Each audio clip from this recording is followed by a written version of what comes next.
지난주에 우리가 함께 살펴봤던 말씀 가운데 하나님께서 예레미야에게 주셨던 말씀이 있죠.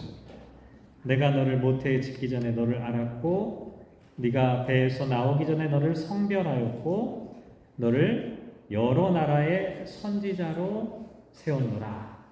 하나님께서 예레미야를 인정해 주시고 또 선택하시고 또 사명을 주신다는 아주 그런 위로와 격려의 말씀이었습니다. 우리가 이런 말씀을 만약에 하나님으로부터 직접 듣는다면 너무나 감격스러운 일일 거라고 말씀드렸죠. 얼마나 기쁘겠어요. 하나님이 나를 그렇게 인정하시고 격려해 주시니 아마 그 경험을 평생 동안 잊지 못했을 겁니다. 그런데 이상하게도 예레미야의 반응은 우리의 기대와는 조금 달랐죠. 예레미야가 뭐라고 말합니까? 내가 이르되 슬프도소이다. 주 여호와여 보소서 나는 아이라 말할 줄을 알지 못하나이다. 우리말로는 그냥 슬프다 이렇게 번역하고 있잖아요. 근데 이제 히브리어 본문을 찾아보면 이게 감탄사예요. 이게 말한 게 아니라 그냥 감탄사입니다. 근데 우리말로 번역하면 이런 정도의 느낌이라고 할까요? 엄청나게 큰 충격을 갑자기 받은 사람이 보이는 그런 반응, 그리고 슬픔이 담겨있는 그런 반응이었죠. 오늘 본문에도 비슷한 내용이 기록되어져 있습니다. 이사야 6장 1절에 보면 이사야가 어떤 광경을 보게 되는데요. 주께서 높이 들린 보좌에 앉으셨는데 그의 옷자락은 성전에 가득하였다. 어떤 신비한 이 환상 같은 것을 보게 되는 겁니다. 그런데 그 주변에 뭐가 있었냐면 천상의 존재들인 수랍들이 있었다. 이 수랍은 사실은 잘 모릅니다. 날개가 6개 달려있는 어떤 이 천사의 모습을 나타내죠. 그런데 이 수랍들이 어떻게 하고 있냐면 하나님을 향해 거룩하다 거룩하다 거룩하다 만군의 여호와여 그의 영광이 온 땅에 충만하도다. 그러니까 하나님을 향해 날개를 펴면서 하나님을 찬양하고 있는 그런 신비로운 광경을 목격하게 된 거죠. 만약에 저와 여러분들이 이런 광경 목격하면 어떨까요? 이건 역시 평생 동안 잊지 못할 아주 특별한 장면일 겁니다. 아마 신앙이 흔들리거나 약해질 앞으로 그럴 일이 전혀 없을 정도의 어마어마한 그런 광경이죠. 그런데 이 광경을 목격했던 이사야의 반응을 보면 5절에 보면 뭐라고 말하냐면 화로다 나여 망하게 되었도다 라고 말합니다. 여기 우리말로 화로다라고 번역을 하고 있지만 이것도 역시 뭐냐면 감탄사입니다. 아이쿠 큰일 났네. 우리말로 번역하면 이런 뜻입니다. 망하게 되었도다. 이 말은 어떤 의미를 갖고 있냐면 내가 멍청했구나. 다 무너졌구나. 실패했구나. 쫄딱 망했구나.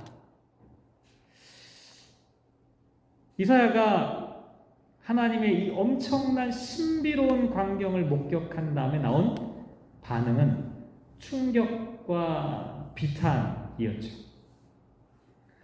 우리가 함께 읽은 누가복음 5장 말씀에도 비슷한 이야기가 나옵니다. 베드로가 밤이 새도록 수고를 하였죠. 하지만 물고기를 한 마리도 잡지 못했습니다. 그런데 예수님의 말씀을 듣고 깊은 데로 가서 그물을 던졌더니 고기를 잡은 것이 힘이 많아 그물이 찢어질 정도가 되었다. 저는 낚시를 안 하니까 잘 모르는데 만약에 낚시를 하러 가서 그물이 찢어질 정도로 고기가 잡히면 이 엄청난 기적이잖아요. 어땠을까요? 보통 사람 같으면 아마 이렇게 반응하지 않았을까요? 이야, 예수님하고 같이 있으니까 오늘 대박이 났다. 예수님께서 나에게 이렇게 어마어마한 축복을 주셨으니 감사합니다. 앞으로 절대로 저를 떠나지 마십시오. 아마 이렇게 반응했겠지요.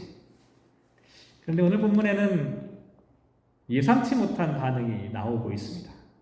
베드로가 예수님을 향해 주여 나를 떠나소서 나는 죄인이로소이다. 우리 생각에는 예수님을 꽉 붙잡아야 될 것 같은데 예수님을 떠나소서라고 말하고 있다는 것이죠. 죄인이로소이다. 이 헬라어 단어 가운데 죄인이라고 하는 표현이 하마르티아라고 하는 단어인데 이 하마르티아라고 하는 이 단어의 원래 뜻은 어떤 거냐면 표적을 잃어버리다 라고 하는 뜻입니다. 관역과 목표를 잃어버렸다. 죄라는 것이 어떤 도둑질하고 나쁜 짓하고 이런 게 아니라 삶의 근본적으로 보면 삶의 목표를 잃어버린 사람을 죄인이라고 말하고 있습니다. 베드로가 지금 스스로 그렇게 얘기하고 있습니다. 왜 이런 반응을 보였을까? 하나님의 위로의 말씀을 들었지만 예레미야는 슬퍼했고 하나님의 영광스러운 신비를 체험했지만 이사야는 비탄에 빠졌습니다. 많은 물고기를 잡았던 이 기적의 경험자 베드로는 자기를 죄인이라고 고백하였죠. 왜 이런 반응을 보였을까? 이것은 부르심의 비밀 때문입니다. 오늘 우리가 함께 생각해 볼 주제가 바로 여기에 있습니다. 부르심의 비밀, 부르심의 의미. 부르심이라고 하는 것이 과연 무엇이길래? 라고 하는 것이 오늘 우리가 함께 던져볼 질문들이죠. 먼저 이사야 6장 1절 말씀에 보면 우시야 왕이 죽던 해에 하나님께서 이사야를 부르셨다라고 말합니다. 왜 하필이면 우시야 왕이 죽었을 때 하나님께서 이사야를 부르셨을까? 이유가 있겠죠. 그 이유를 알기 위해서는 약간의 역사적인 배경을 이해할 필요가 있는데요. 우시야 왕은 16살에 왕이 된 사람이었습니다. 그러고 나서 한 52년 동안 통치를 했으니까 아주 오랜 기간 동안을 통치했죠. 대단히 똑똑한 왕이었습니다. 정치, 경제, 군사, 농업 여러 가지 분야에서 탁월한 통치 능력을 발휘했던 왕이었어요. 유능했죠. 나라가 부강해졌습니다. 그런데 문제는 뭐냐면 나라가 부강해지고 명성이 올라가기 시작하니까 이 사람이 나중에 교만하게 돼요. 그래서 제사장들이 분향하는 향로를 자기가 들고서 분향하려다가 결국 하나님의 심판을 받아 나병에 걸려 죽게 되죠. 아주 훌륭한 왕이었지만 교만으로 인해 실패한 왕이 되고 만 겁니다. 어쨌든 우시야 왕이 통치할 때 그런 일이 있었는데 우시야 왕은 너무나 통치를 잘했기 때문에 그가 죽은 이후에도 이스라엘 사람들은 여전히 경제적인 풍요와 번영을 누리고 있었습니다. 문제는 뭐냐면 이스라엘 사람들이 경제적인 풍요와 번영을 누리고 있기 때문에 지금 세상이 어떻게 돌아가고 있는지를 몰랐던 겁니다. 조금 있으면 이스라엘이 멸망하게 된다는 사실을 아무도 예측하지 못했던 게 바로 우시야 왕이 죽던 해에 있었던 일입니다. 실제로 17년 만에 북이스라엘은 아수르에 의해서 멸망당했고 남유다는 멸망하진 않았지만 아수르의 속국으로 전락하게 되죠. 다시 말씀드리지만 하나님께서 우시야가 죽던 해 이사야를 부르셨다는 이 말은 풍요와 번영에 눈이 멀어서 하나님을 잊어버렸을 때, 그래서 사람들이 악을 행하고 있을 때 하나님께서 이사야를 부르셨다는 의미입니다. 그런데 이때 이사야가 가장 처음에 목격한 게 어떤 장면이었냐면 처음에 말씀드린 대로 이 날개가 6개 달린 이 스랍들이 하나님을 향해 거룩하다, 거룩하다, 거룩하다. 이 거룩을 3번 반복하고 있는데 성경에서 3이라고 하는 숫자는 완전수입니다. 다시 말씀드리면 하나님을 향해 완전하신 거룩의 완전성을 찬미하고 있는 그런 장면이었죠.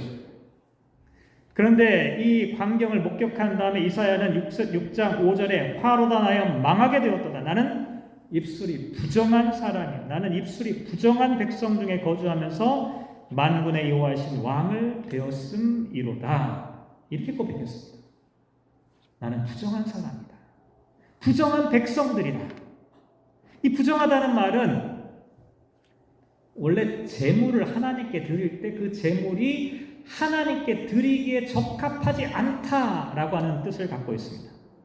그리고 입술이 부정하다라고 하는 것은 입술만 부정한 게 아니라 입술의 부정 때문에 그의 존재 전체가 부정하게 되었다라고 하는 의미를 갖고 있죠. 그런데 왜 이스라엘 백성들과 이사야는 부정한 사람들이 된 것일까? 조금 전에 말씀드린 것처럼 이스라엘 백성들은 풍요와 번영을 누리고 있었습니다. 그래서 눈이 멀었던 겁니다. 들리지가 않았던 거예요. 하나님을 제대로 보지 못하고 하나님의 소리를 듣지 못했던 겁니다. 아니, 애초부터 들을 생각이 없었던 거예요. 그래서 이사야 6장 9절 말씀에 보면 듣기는 들어도 깨닫지 못하고 보기는 보아도 알지 못한다 라고 말하고 있습니다. 이사야도 마찬가지였어요. 그런데 이사야가 이 스랍들의 광경을 보면서 뭘 깨닫게 되냐면 내가 부정했구나라고 하는 것을 비로소 깨닫게 되었다는 겁니다. 이스라엘 백성들이 부정했구나라고 하는 그 현실을 직시하게 된 거죠.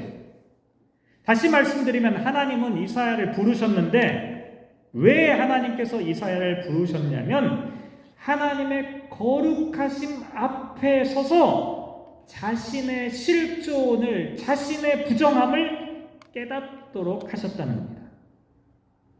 베드로도 마찬가지입니다. 누가복음 5장 5절 말씀에 보면 예수님의 말씀에 의지하여 그물을 내렸고 그물이 찢어질 정도로 많은 물고기를 잡았죠. 그래서 심지어 옆에 있는 배까지 불러와서 두 배에 가득 물고기를 채워서 그 배가 가라앉을 정도로 물고기가 가득 찼습니다. 돈으로 환산하면 어떻게 될까요? 부자가 된 겁니다. 베드로는 크게 성공하게 된 겁니다. 한몫을 잡은 겁니다. 그런데 물고기가 가득 찼지만 베드로는 예수님의 무릎 앞에 엎드려 자신을 죄인, 삶의 방향성을 잃어버린 사람이라고 고백했죠. 왜 그랬을까요? 예수님 앞에 서게 되니까 자신의 존재가 보인 겁니다. 예수님 앞에 서 보니까 지금 물고기는 가득 찼는데 내 인생은 공허한 겁니다. 내 인생이 텅 비어 있다는 사실을 비로소 깨닫게 되는 것이죠. 그래서 예수님께 엎드린 겁니다. 오늘 이 이야기를 통해서 우리가 알 수 있는 게 뭘까요?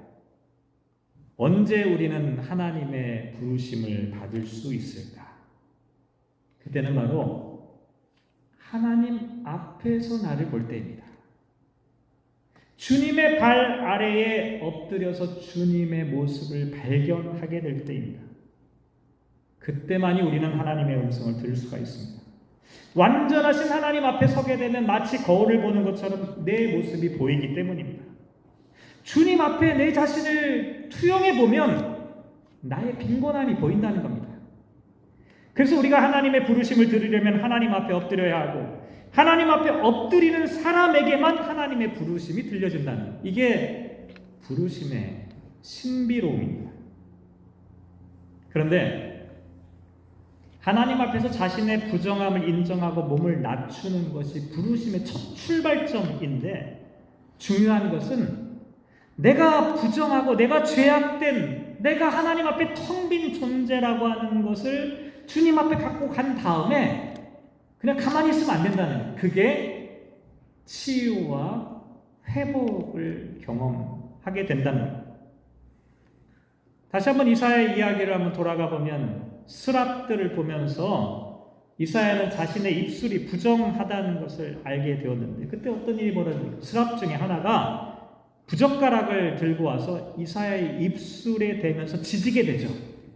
그러면서 뭐라고 말하냐면 내 악이 제하여졌고 내 죄가 사하여졌다라고 말씀합니다. 하나님은 저와 여러분의 결핍과 죄악과 연약함에도 불구하고 우리를 받아주시는 분입니다. 정말 그렇습니다.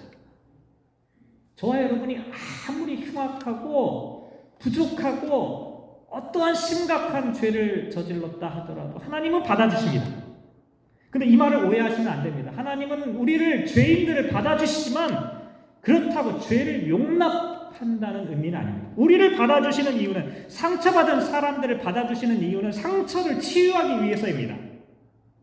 하나님께서 부정한 이사야를 받아주신 까닭은 바로 이사야를 치유하기 위함이었습니다. 지금까지 가짜 예언자, 껍데기 예언자로 살았던 이사야를 치유해서 진짜 예언자의 삶을 살아가도록 고쳐주시기 위해서 하나님께서 이사야를 부르셨던 것이죠. 베드로도 마찬가지입니다. 예수님께서 베드로에게 깊은 데로 가라 이렇게 말씀하셨죠.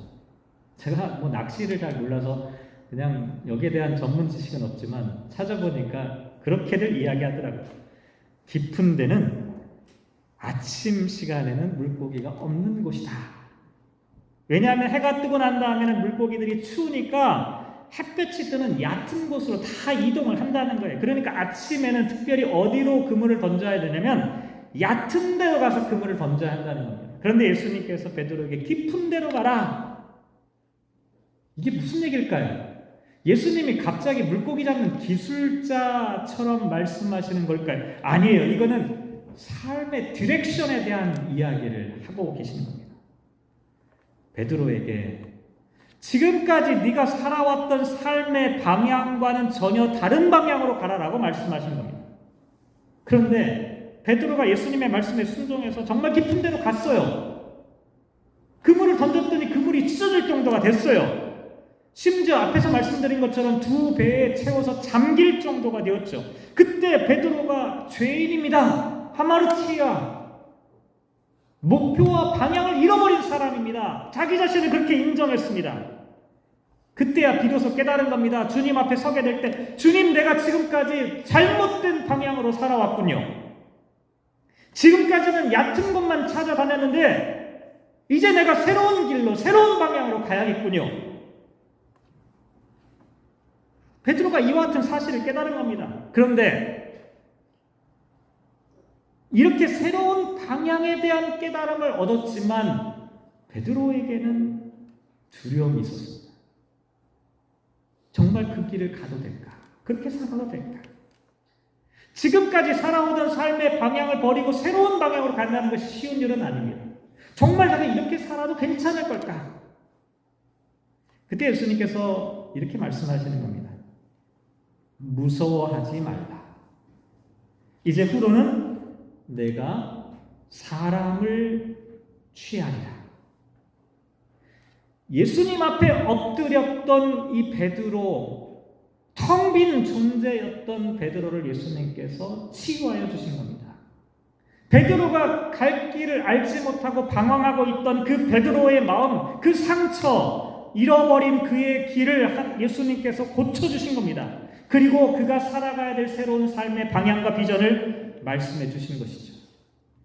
실존 철학자인 티얼 캐골라고 하는 분이 인간을 이렇게 말합니다. 인간은 죽음에 이르는 병을 앓고 있다. 모든 사람들. 실제로 그렇습니다. 현대인들은 물질적으로는 풍요롭고 부유해졌지만 영적으로는 더욱더 가난해졌습니다.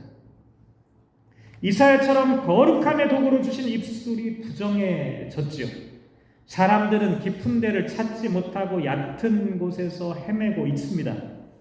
왜냐하면 두려움과 불안 때문입니다. 그런데 이렇게 치명적인 병에 걸린 사람들을 하나님께서, 예수님께서 부르고 계시죠. 왜냐하면 우리를 고쳐주시기 위함입니다. 우리를 치유하시기 위함입니다. 우리의 텅 빈 것들을 하나님의 마음으로 채워주시기 위함. 이것이 부르심의 신비로움입니다. 주님이 저와 여러분을 부르시는 까닭은 치유를 위한 부르심입니다. 주님이 저와 여러분을 부르시는 까닭은 치유와 회복을 통해 새로운 삶을 향해 나아가도록 우리를 인도해 주시기 위한 부르심입니다.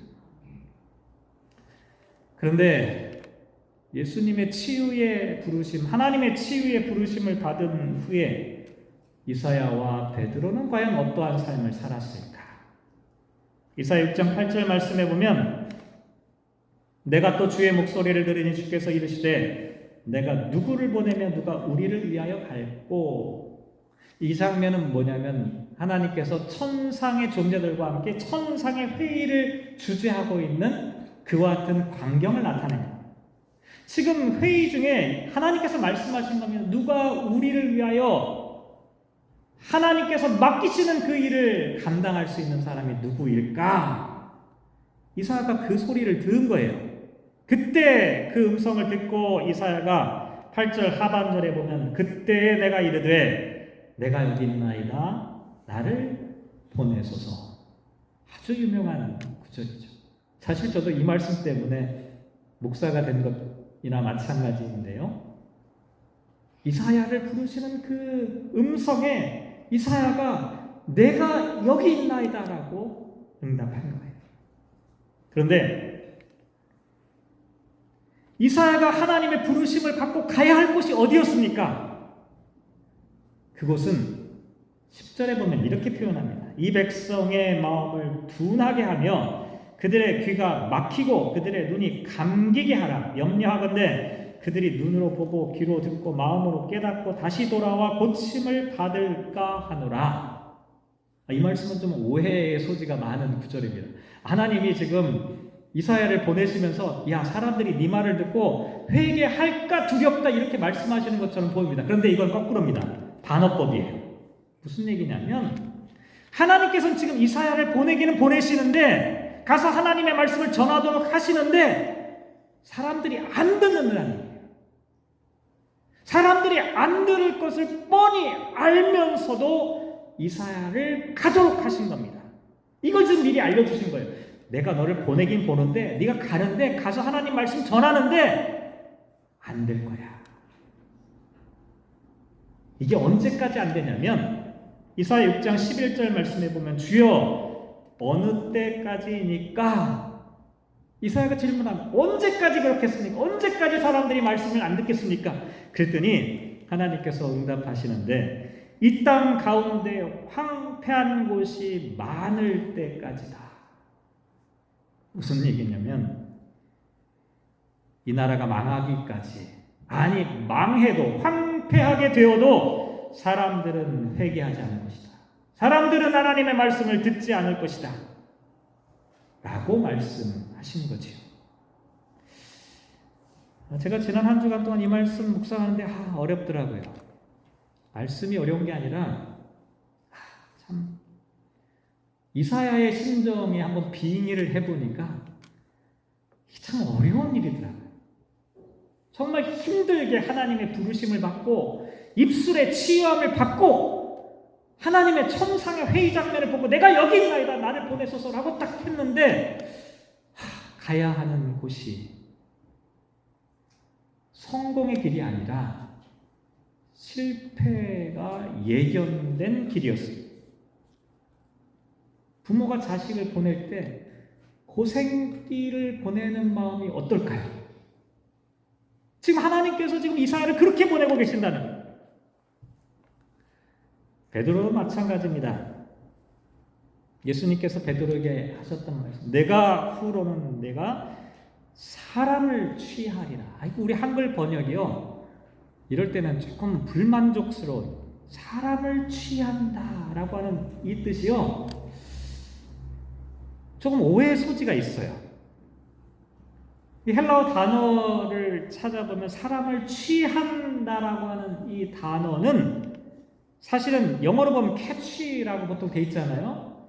근데 이게 두 단어의 합성어입니다. 이 단어 자체가 어떤 단어냐면 하나는 살아있다, alive라고 하는 단어와 다른 하나는 잡다, 캐치한다라고 하는 두 가지가 합성어된 의미입니다. 근데 지금 우리 한글 번역에는 그냥 잡는다만 의미가 살아있는 거예요. 정확하게 번역하면 어떤 거냐면 이제 내가 후로는 사람을 잡아서 살리는 사람이 될 것이다. 살아있게 하는 사람이다. 그러니까 이게 낚시의 비유와는 완전히 다른 거예요. 낚시는 뭐예요? 물고기를 잡으면 물고기가 죽잖아요. 물 밖으로 나오면 죽어요. 그런데 지금 예수님께서 말씀하시는 것은 죽어가는 사람을 잡아서 그 사람을 살리는 것이다. 앞으로 네가 해야 될 일이 바로 이와 같은 일이다라고 말씀하셨다는 거예요. 근데 이렇게 하려면 어떻게 돼요? 죽어가는 사람을 살려야 되려면 그게 내가 희생하지 않으면 안 된다는 거예요. 지금 예수님께서 말씀하시는 게 이런 얘기입니다. 마태복음 4장 19절 말씀해 보면 우리가 잘 알고 있죠. 예수님께서 베드로와 그 동료들을 향해 사람을 낚는 어부. 이것도 번역이 조금 이상해요. 잘못된 번역이에요. 사람을 낚는 어부가 아니에요. 정확하게 번역하면 사람들의 어부입니다. 아니면 사람들을 위하여 낚시하는 사람을 뜻합니다. 그러니까 무슨 얘기냐면 베드로가 앞으로 해야 될 일들은 사람을 취하고 사람들의 어부가 된다라고 하는 말은 다른 사람들을 살리고 돕는 일에 밑거름이 된다라고 하는 뜻을 갖고 있다는 거예요. 한마디로 말씀드리면 호생길로 부르고 계신 것이죠. 그걸 어떻게 알 수 있느냐? 그물이 찢어질 정도로 많은 고기를 받았지요. 그런데 11절에 보면 그들이 배를 육지에 대고 모든 것을 버려두고 예수를 따르니라 라고 말하고 있습니다. 만약 베드로의 부르심이 성공으로의 부르심, 부유함으로의 부르심이었다면 베드로는 물고기를 챙겨야죠. 예수님 버리더라도 물고기를 챙겨야죠. 배에 2배에 가득 찼는데 돈으로 따지면 얼마나 많은 돈이겠습니까? 그걸 다 버린 거예요. 왜냐하면 베드로를 향한 부르심은 아래 것이 되라는 부르심이었기 때문입니다. 밑바닥에서 다른 사람을 돕는 역할을 하라. 그렇게 하려면 얕은 곳이 아니라 깊은 데로 가야 하고 물고기를 잡아서 내가 먹고 내가 배부른 사람이 아니라 물고기를 잡아서 다른 사람들을 먹이는 희생과 헌신의 사람이 되도록 부르신 것이죠. 하나님은 사람들을 그렇게 부르고 계십니다. 섬기는 종, 어쩌면 허드렛 일을 하는 사람, 불편한 일을 하도록 실패가 예견된 것을 뻔히 알면서도 마치 당신의 독생자가 십자가에서 죽을 것을 뻔히 알면서도 당신의 독생자를 부르시고 보내셨던 것처럼 하나님께서는 지금 우리도 그런 사람으로 살라고 부르시고 고쳐주시고 보내고 계신다는 것이죠. 제가 이렇게 설교하면 아멘 하기가 어렵습니다. 저도 잘 알고 있죠. 그런데 걱정하지 마시기 바랍니다. 왜냐하면 우리를 부르는 이와 같은 하나님의 부르심은 세상 사람들의 눈에는 그렇게 보여요. 허드렛 일처럼, 하찮은 일처럼, 실패하는 것처럼 보이지만 사실은 가장 가치 있고 가장 확실한 승리의 부르심입니다. 왜냐하면 아주 좋은 비유가 영국의 캔터버리 대주교였던 윌리엄 템플이라는 분이 했던 이야기인데, 이 세상은 마치 어떤 장난꾼이 남의 집 상전에 몰래 들어가서 쇼 윈도에 붙여 있는 상품들의 가격표를 모두 뒤바꿔 놓은 세상이다. 비싸고 가치 있는 물건에다 낮은 가격표를 붙여놨고 반대로 싼 물건에다 높은 가격표를 붙여놓았다.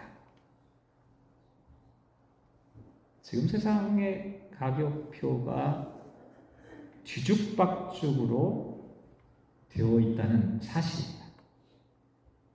사람들은 그 진정한 가치를 모르기 때문에 하나님의 부르심을 제대로 듣지 못합니다. 하지만 그리스도인들은 밭에 숨겨진 보화의 가치를 발견하고 그 밭을 통째로 사는 사람들입니다. 왜냐하면 하나님의 부르심 아래 것으로 부르는 그 부르심이 얼마나 큰 축복이고 은혜이고 얼마나 큰 가치가 있는지를 아는 사람들이기 때문입니다. 이것이 바로 세상 사람들은 알지 못하는 부르심의 신비입니다. 사랑하는 성도 여러분, 우리 하나님께서 저와 여러분을 부르고 계십니다. 성도는 부르심을 받은 거룩한 사람들입니다. 간절히 바라기는 하나님의 부르심에, 이 신비로운 부르심에 응답하는 저와 여러분 되시기를 주님의 이름으로 축복합니다. 기도하겠습니다.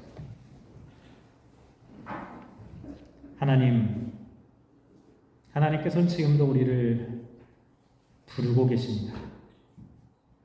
하나님 앞에 서서 우리들의 연약함, 허물들을 깨닫기를 원하십니다. 텅 비어있는 인간의 허무함을 깨닫기를 원하십니다. 배에 물고기는 가득 차 있지만 어쩌면 우리는 빈손인지도 모릅니다. 주님은 우리를 부르셔서 우리의 텅 빈 현실을 보게 하십니다. 또한 우리를 부르시는 주님께서는 우리를 고쳐주십니다. 우리의 부정함, 우리의 연약함, 우리의 길을 잃어버린 우리를 치유하여 주십니다. 그러면 이제 우리가 어떻게 살아야 할까? 무엇을, 어디를 향해 살아가야 할 것일까? 주님은 말씀하십니다. 주님께서 걸어가셨던 십자가처럼 세상 사람들에게는 별 볼 일 없고 아무것도 아닌 그 십자가, 하나님의 눈에는 가장 가치 있는 그 십자가를 향해 우리를 부르고 계십니다. 우리가 주님의 부르심 앞에 섰습니다. 어떻게 응답할지, 성령 하나님께서 사랑하는 성도들의 마음을 움직여 주셔서 하나님의 부르심에, 이 신비로운 부르심에 응답하는 우리 모든 성도들 되게 하여 주십시오. 함께 하시기를 간절히 소망하며 이 모든 말씀 예수님의 이름으로 기도합니다. 아멘.